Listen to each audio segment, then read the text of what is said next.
ಇಂದು ಗುಂಡ್ಲುಪೇಟೆಯಲ್ಲಿ ರಸ್ತೆಯುದ್ದಕ್ಕೂ ಮುಳುಗಿದ್ದ helmet ಧರಿಸಿ ಜೀವ ಉಳಿಸಿ ಎಂಬ ಸಂದೇಶ. ಮೆಕ್ಯಾನಿಕ್ಗಳ ಸಂಘದಿಂದ ವಿಶಿಷ್ಟವಾದ ಜನಜಾಗೃತಿ. ಯಂತ್ರಗಳ ಜೊತೆ ಆಟವಾಡುವ ಕೈಗಳು ಇಂದು ಜೀವ ರಕ್ಷಣೆಯ ಪಣ ತೊಟ್ಟಿದ್ದವು. ಪಟ್ಟಣದ ಡಾಕ್ಟರ್ ಎಪಿಜೆ ಅಬ್ದುಲ್ ಕಲಾಂ ದ್ವಿಚಕ್ರ ವಾಹನ ದುರಸ್ತಿಗಾರರ ಸಂಘದ ಮೊದಲನೇ ವರ್ಷದ ವಾರ್ಷಿಕೋತ್ಸವದ ಅಂಗವಾಗಿ ಇಂದು ಹಮ್ಮಿಕೊಂಡಿದ್ದ ಹೆಲ್ಮೆಟ್ ಧರಿಸಿ ಜೀವ ಉಳಿಸಿ ಅಭಿಯಾನವು ಸಾರ್ವಜನಿಕರ ಗಮನ ಸೆಳೆಯಿತು. ಪಟ್ಟಣದ ಚಾಮರಾಜನಗರ ರಸ್ತೆಯ ಟಿಪ್ಪು ಮಸೀದಿಯಿಂದ ಆರಂಭವಾದ ಈ ಬೈಕ್ ರ್ಯಾಲಿಯುದ್ದಕ್ಕೂ ಸಂಘದ ಸದಸ್ಯರು ಹೆಲ್ಮೆಟ್ ಧರಿಸುವ ಅನಿವಾರ್ಯತೆಯ ಬಗ್ಗೆ ಘೋಷಣೆಗಳನ್ನು ಕೂಗುತ್ತಾ ಸಾಗಿದರು. ಊರಿನ ಪ್ರಮುಖ ಬೀದಿಗಳಲ್ಲಿ ಸಂಚರಿಸಿದ ಈ ಮೆರವಣಿಗೆಯ ಬೈಕ್ ಸವಾರರಿಗೆ ಸುರಕ್ಷತೆಯ ಪಾಠವನ್ನು ಮನಮುಟ್ಟುವಂತೆ ತಿಳಿಸಿಕೊಟ್ಟಿತು.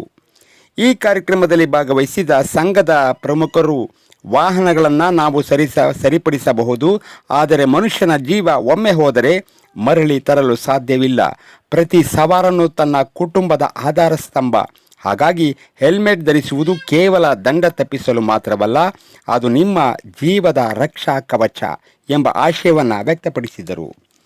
ಈ ಕಾರ್ಯಕ್ರಮದಲ್ಲಿ ಉಪಸ್ಥಿತರಿದ್ದ ಸಂಘದ ಗಣ್ಯರಾದ ಅಧ್ಯಕ್ಷರಾದ ಮಹಮ್ಮದ್ ಸಲ್ಮಾನ್, ಗೌರವ ಅಧ್ಯಕ್ಷರಾದ ಸರ್ದಾರ್ ಅಹಮದ್, ಕಾರ್ಯದರ್ಶಿಗಳಾದ ಅಲ್ಬಕಾಶ್, ಉಪಾಧ್ಯಕ್ಷರಾದ ಮುಬಾರಕ್, ಸಹಾಯಕ ಕಾರ್ಯದರ್ಶಿಗಳಾದ ಸಾಜಿದ್ ಬಾಯ್, ಸಂಚಾಲಕರಾದ ಇಮ್ರಾನ್ ಪಾಷಾ, ಖಜಾಂಚಿಗಳಾದ ಏಜಸ್ ಪಾಷಾ, ಬೇಗೂರು ಸಂಚಾಲಕರಾದ ಆಸಿಫ್ ಪಾಷಾ, ತೆರಕನಾಂಬಿ ಸಂಚಾಲಕರಾದ ಅನ್ಸರ್ ಪಾಷಾ, ಸಿರಾಜ್ ಹಾಗೂ ಸಂಘದ ಇತರೆ ಎಲ್ಲ ಸದಸ್ಯರು ಕಾರ್ಯಕ್ರಮದಲ್ಲಿ ಸಕ್ರಿಯವಾಗಿ ಭಾಗವಹಿಸಿ ಅಭಿಯಾನವನ್ನು ಯಶಸ್ವಿಗೊಳಿಸಿದರು.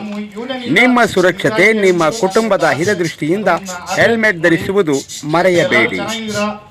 ಏನೇ ಇದ್ರು ಬಂದು ದಯವಿಟ್ಟು ಎಲ್ಲರ ಜೊತೆ ಮಿಂಗಲ್ ಆಗಿ ಮಾತಾಡಿ.